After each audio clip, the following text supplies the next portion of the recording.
this video, we begin on page 20, where we shall consider the concept of conditional probability, which is defined for dependent events. And in general, the conditional probability of one event A, given that another event B has already occurred, is denoted as the probability of A conditioned or depending on B that has already occurred. Now, you see, when we deal with conditional event probability, we are reducing the sample space.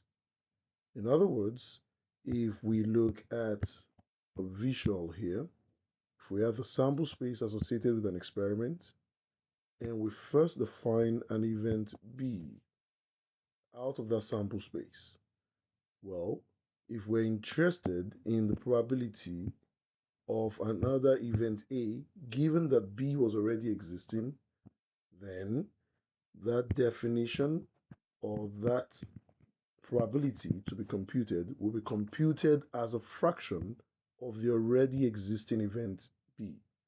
In other words, it will be out of the probability that B is already existing, how much of the already existing B is also in the event A.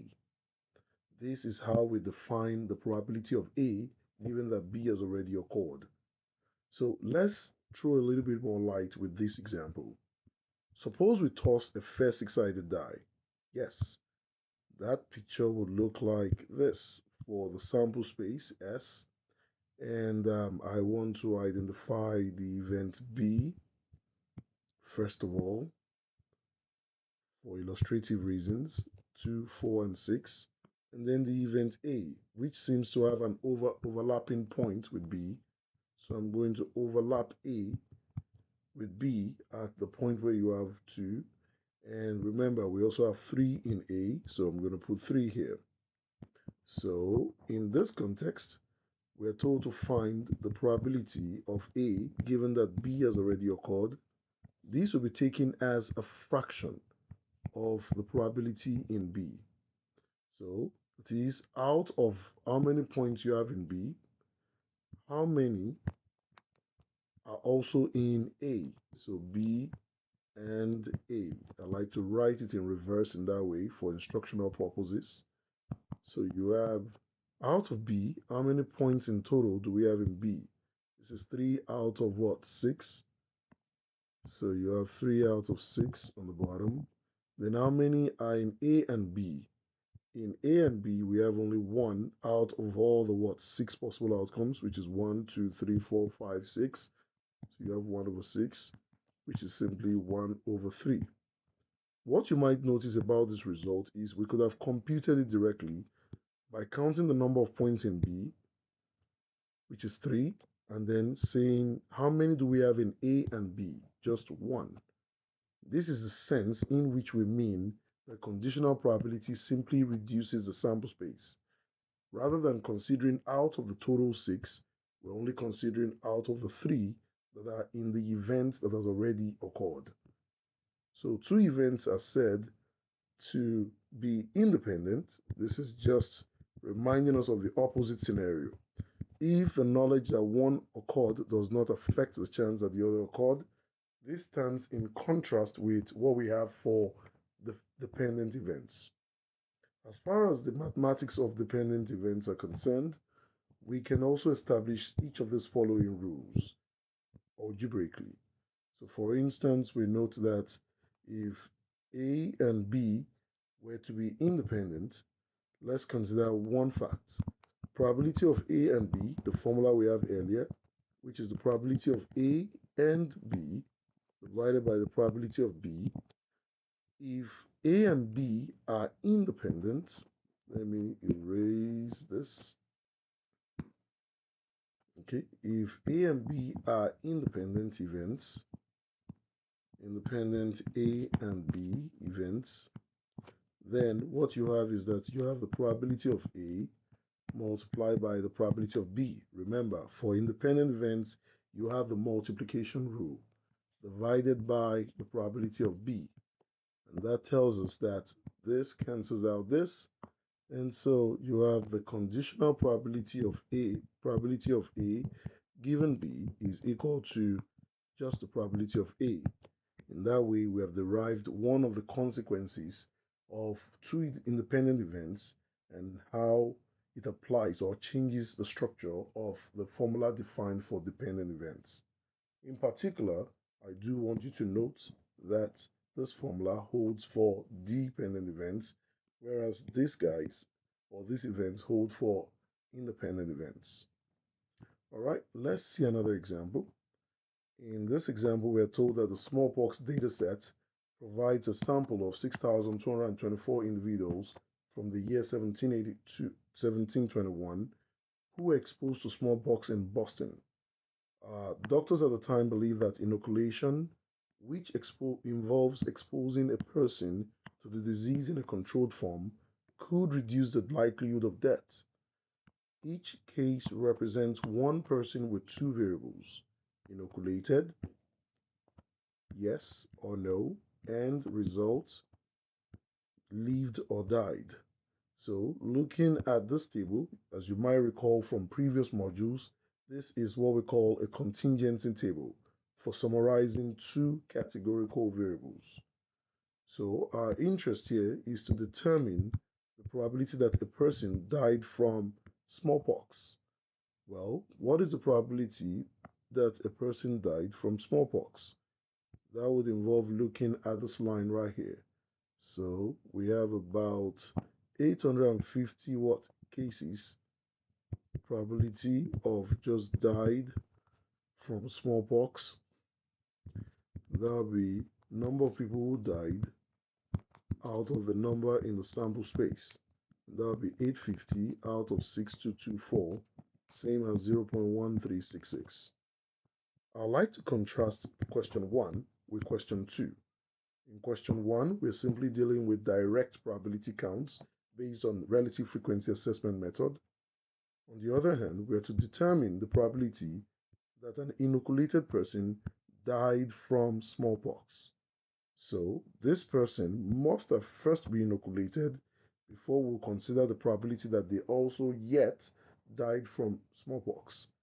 So we define this as conditional probability, a case where we have established that a person must have been inoculated.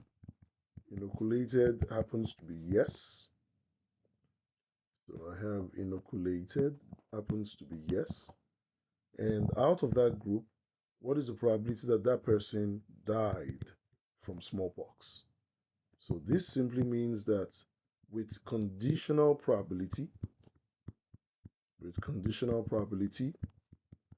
I would no longer be counting out of 62224. Rather, I'll be counting out of the group of those who are inoculated yes, and that is out of 224.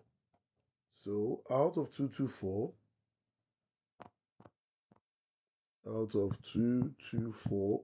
I am interested in those who died. That'll be 6 of them out of 224. I'm going to bring that down, 6 out of 224, which is same as 0.0246. So here we have been able to contrast the case of regular probability with a conditional probability question. To reinforce what we are learning, let's consider yet another example. A Pew Research poll asked 1,306 Americans, from what you've read and heard, is there solid evidence that the average temperature on Earth has been getting warmer over the past few decades or not? The table below shows the distribution of responses by party and ideology, where the counts have been replaced with relative frequencies. Okay, so we have the first categorical variable of responses, those who say the earth is warming, those who say not warming, those who say don't know or refuse outrightly to respond. Then you have the different party and ideologies: conservative Republican, moderate or liberal Republican, moderate or conservative Democrat, and liberal Democrats. Well, for part A, the first question is, are believing that the earth is warming and being a liberal Democrat, are they mutually exclusive events? What are mutually exclusive events? Let us remember. These are events that cannot occur together. In other words, it's either this or that, but never both of them. You cannot flip a coin and have both the head and the tail. So the events of getting a head and a tail are mutually exclusive. So in this context, believing that the earth is warming and being a liberal Democrat, are they mutually exclusive? In other words, we are looking at the probability of earth is warming and being a liberal Democrat. Is that equal to zero according to this table? Well, let's look at that. If you look at earth is warming, here it is.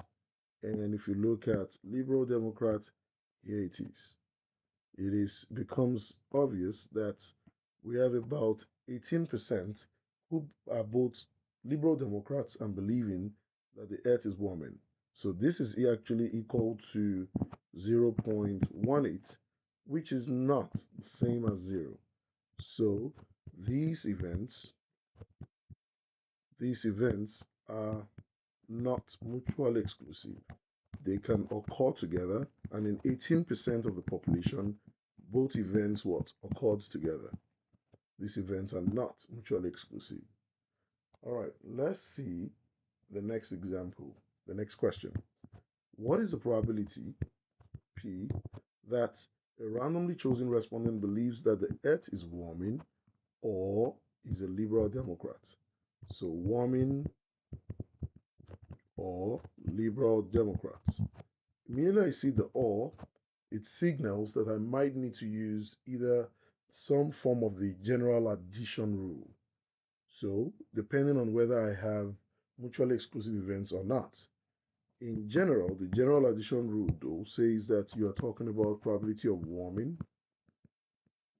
plus probability of liberal Democrat minus probability of warming and liberal Democrats. How many instances do we have of warming? For warming, the total is 0.60. Let me erase this. 0.60. And for Liberal Democrats, that is what? 0.20 minus probability of warming and Liberal Democrats. So that will be 0.18. And this will give us an answer of 0.62. Next, what is the probability that a randomly chosen respondent believes that the earth is warming, given that he's a liberal Democrat? This signals that we're dealing with conditional probability. So, probability of warming, given that liberal Democrat. It means that we should consider out of the pool of all liberal Democrats those who are liberal Democrats and believe that the earth is warming. Okay, so let's go and explore that from the table. Well, from the table, you have a total of 20% that believe that the earth is warming, that are liberal Democrats. So out of those who are in total liberal Democrats, what proportion are also believing that the earth is warming? So that will be 0.18 out of this group. We're no longer counting out of the entire sample space anymore since we're dealing with conditional probability. So you have 0.18 out of that, and that should give 0.9. Finally, on this question, what is the probability that a randomly chosen respondent is a moderate or liberal Democrat? So let's unpack that. Moderate, let's keep it sweet and short. Moderate or liberal Democrat, given that he does not believe so that the earth is warming, not warming. Okay, So in this case, what do we have? We're going to say out of those who believe that the earth is not warming, out of that group, what is the probability of those who said not warming, not warming, and in addition, they are moderate or liberal Republicans. So what do we have in this case? Well, we go back to the table. Out of those who said not warming, so not warming in total is 0.34. I'm going to write that down. That out of that pool, how many are moderate or liberal Republicans? So let us see. Moderate or liberal Republicans, you have 0.06. So right here, you have 0.06, and that'll be equal to 0.18. That brings us to the conclusion of that question.